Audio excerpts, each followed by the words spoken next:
Hi parents, I hope you guys are having a good start to your December. I just wanted to go over the week and some of the things that we did in class. It felt like a very quick week this week.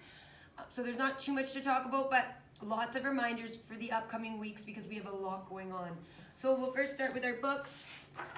We read books this week, but these are our kind of three focused books. So we just had a fun one called Magical Sleigh Snow Way, and that was a rhyming book. Just a fun one at the end of the day. We didn't put too much emphasis on it. But this week, what we've started to talk to the kids about is the Christmas story. So Jesus' birth, and that being the most important part of Christmas, the central idea. So we started looking at this book, and it's an old book that talks about the Christmas story, but I love it. The images are great, the wording's great, it's not too simple, it gives a lot of detail for the kids. So we spent the beginning of the week talking a lot about this book and what we noticed, pictures, words, ideas just throughout the book. Some of the kids knew the story of Christmas, some didn't. So it was a really nice book to share with the class. Then what we did, parents, was I took a different story, and it was called The Story of Christmas.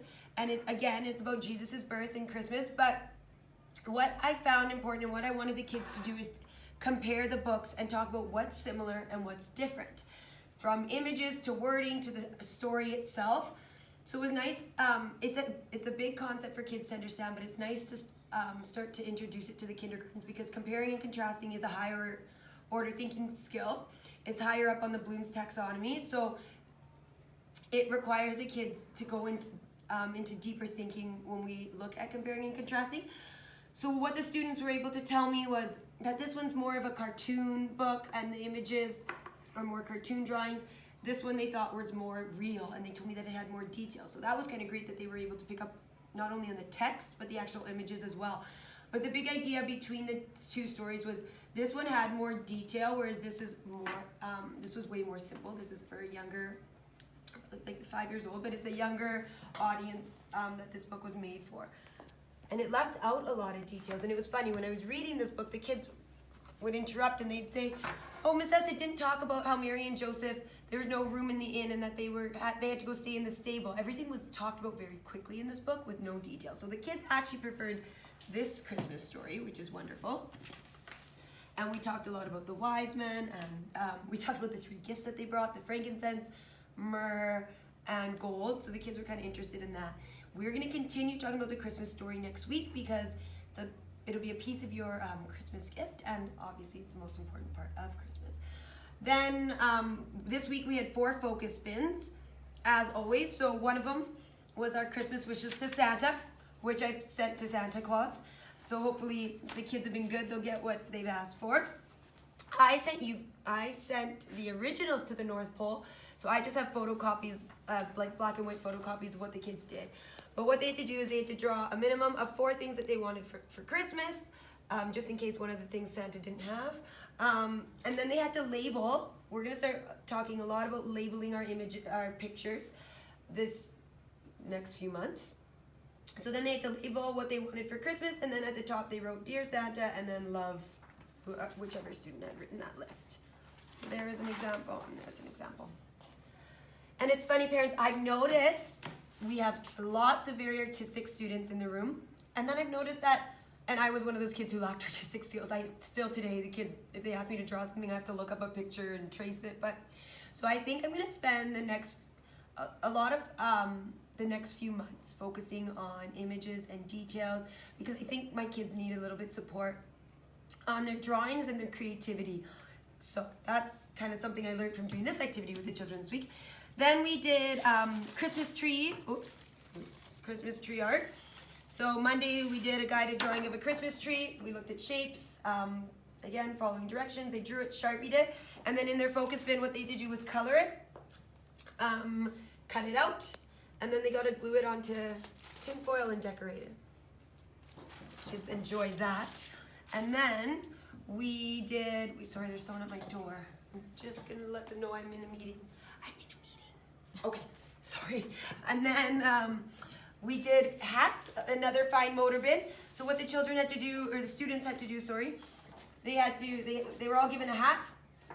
They had to trace the hat, cut out the hat, and then for fine motor, they had to rip tissue paper, and then, actually, you know what's funny is my example, Jen and I's example was, we had done it flat like this, but you know what? The kids, as always, they take on their own interpretation, and some kids did it this way, which was also beautiful. So that kind of works on their fine motor skills across the board, from cutting to pinching to ripping. So that was a fine motor bin. And then we also did, my fourth focus bin was, as you know, because I talked to you guys a lot about it at demo, we're really focusing on writing letters that are tall, letters that are small, and letters that fall. And the kids are incredible. Even words around the room with the boxes are becoming a little bit simple for most of my kids. So what I did this week, just out of curiosity, I had these word tile bank. So what we did is we put a bunch of words on a cookie tray, and what the kids had to do is they had to pick their words and they had to draw them on dotted lines. And if it was a letter that was tall, of course they had to draw it tall. If it was a letter, she did a great job though. If it was a letter that's small, they had to draw it small. And if it's a letter that falls, did she have any that fell? Did she do any that fall? Oh yeah, Y. Then they had to do it below the line. So I was really impressed with how well the kids did on this. They got to pick whatever words they wanted. If they were smart enough to pick the 2-letter words, that was okay with me. If they picked longer words, that was fine as well. And what I did was, I allowed some kids, if they could handle 5, they did 5. If some wanted more, they were allowed to do more. So this student, for example, was really enjoying it, and she did the whole page. Oops, the whole page. Again, I would never ask a child to do that. That's a lot of writing, but this is something I find that they actually really enjoy, and they're getting better at it, and they see their progress, so they're excited about it and they want to do it. So that was one of our other focus bins. Letter tiles. And of course, when they're doing it, the next step would be sounding out these words. And a lot of my kids are at that stage now, at least the initial and last, so it's really great to see. Then we had words around the room free. It was an open one. Wasn't a focus bin. If they wanted to do it, they could do it. You'd be surprised how many wanted to. Then we did of course, our green practice books. This time the kids were asking me to do them. We were short for time this week, so I didn't think we were going to get around to it, but they really wanted to do it. So they're letter L's. And when we talk about our letter L, again, we go from the top of the slide down. We always go down the slide when we're writing our letters, and it kicks out. And then lowercase l is a tall letter top to bottom. Very simple. And then again, looking at L words. And now what we're doing in the class is what I'm going to start to introduce for sounding out purposes, because a lot of my kids are at that stage. Some aren't, which is totally great. It's very early. We talk about words, we generate letter L words, and then we sound them out as a group. Now, parents, I am very much, when we're sounding out words with the kids, everything's phonetic. I don't correct them. If something comes up like a silent sound or something they've seen before, like cake, for example, one of my students says, well, I've seen it with an E at the end, then I'll explain it a little bit more.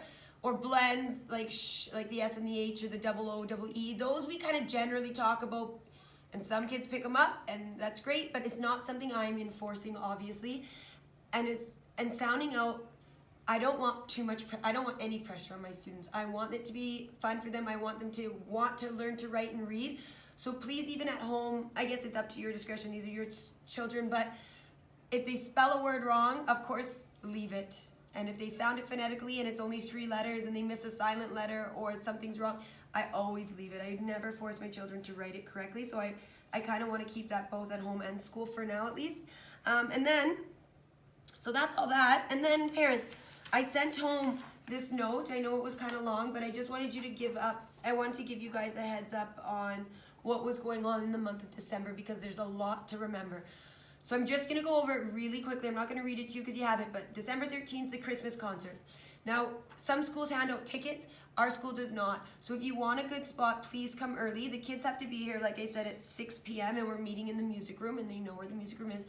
But I'd suggest for parents, honestly, if a parent wants to come a little early, like 5:45, 6, and wait outside the gym so you get a good spot, I'd highly suggest doing that, because it gets very busy and I want you guys to be able to see your children. That's the Christmas concert. The dress attire is Christmas best. We don't color, it's not black and white or anything specific. It's just wear something nice, dressy. Oh, and parents, what I've noticed is a lot of times at the Christmas concert, parents will forget to bring shoes because obviously you're coming from the outside. So bring shoes for your kids if you want them to wear specific ones. And then if not, they can wear their indoor shoes. And then we have gingerbread houses on the 16th. We're going to decorate gingerbread houses. Mr. Delarama, could you please come to the office? Edgar, to the office. We will provide the... Edgar, if you could please come down to the office. Edgar, to the office, please. Thank you. We will provide the graham crackers for the kids, but for cleanliness purposes, I'm hoping parents that you'll provide the candy. But I was also hoping this year that you guys could provide the 250 milliliter, the mini. Grade 3 students who are in the choir. There is a practice today in the music room, the elementary music room at 12:05.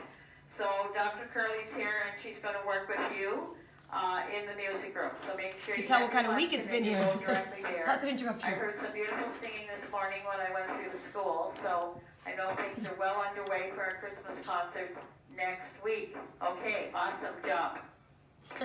Okay. If there's an issue and you can't get one, parents, just shoot me a message on Remind to come and Edgar, could you just quickly check into the office? Thanks. or come and find me and we'll talk about it. But this year we don't have the milk program, so I can't collect them like I did in the past. And two, parents, it's kind of, I don't want the kids to get sick, and I think it's kind of gross to use something that someone else used. So if you can bring in a clean one, if your kid wants to drink it and bring it in empty, that's great. I just think it's more cleanly. It's more clean. But up to you. If there's any issues, I will do my best to support you guys and find other ways of doing it, okay? So just touch base with me if you're not able to bring one of these in. And then, you can get them at any gas station, any grocery store. They generally have them, I believe. Mm-hmm. And then, biggest thing is December 19th and 20th is a swap. The Thursday becomes the full day, so I will have both an AM and PM class, and we'll have our parties that day. And the Friday is a half day. So on December 20th, the Friday, I will only be seeing my AM students. So we are having a pancake breakfast that morning. PMs, you are always welcome to come. But my parents, if you do want your PM child to come, then you're gonna have to attend with them. So that means you'd have to bring your child, have the pancake breakfast with your child, and then leave with your child. For legality reasons, it's just too many students in one room, and in the past, we've always done it that way. AMs are here because it's their scheduled hours, but PMs would have to be accompanied by a parent. So that's that, you guys. On the back of the list is what needs to be brought for the Christmas party. I hope you have a wonderful weekend. I hope it's not too cold out this weekend, and I'll see you guys all next week, next Friday. Thank you.